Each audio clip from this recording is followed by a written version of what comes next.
Everybody, this is George with Melnick's Automotive. In this video, I'll show you how to replace a battery inside Range Rover key fob that looks like this. Range Rover used these on 2010 through 2012 models. So in order to replace the battery, I do recommend using a pen in one point. I'll show you why. But there's a right between these two metal clips on top of the key, there's a little button right there. So when you press that button, what's going to happen? It's going to release the upper portion of the key. This is where your security key blade located. This is when your battery dies. You could use this to open the door. Next, this is where the pen comes in handy. Again, right on top, the same button. Now I recommend using a pen because if you don't have good nails, it's really hard to get in there to pop it open. So basically, I slide my pen right in there. It pops another compartment off. Basically, it opens up just like this.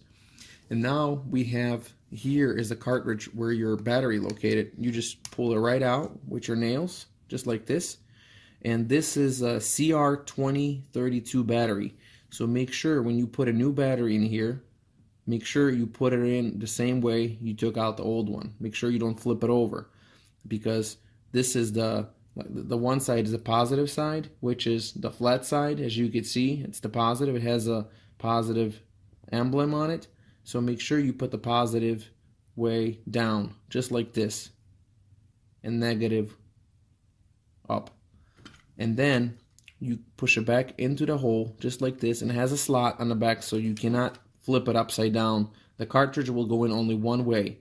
So once you put it back in, right in there, it will go right in, and you will feel it when it's done.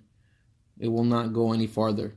Then you just reassemble it. You'll hear a click, and the metal clips back in, and then you just push in your security. You need to press the button again to help it to reassemble it. Once you hear a click like that, everything went back in place and you're done.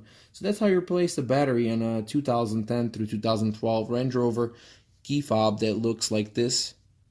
And this was George with Melnick's Automotive. Thanks for watching.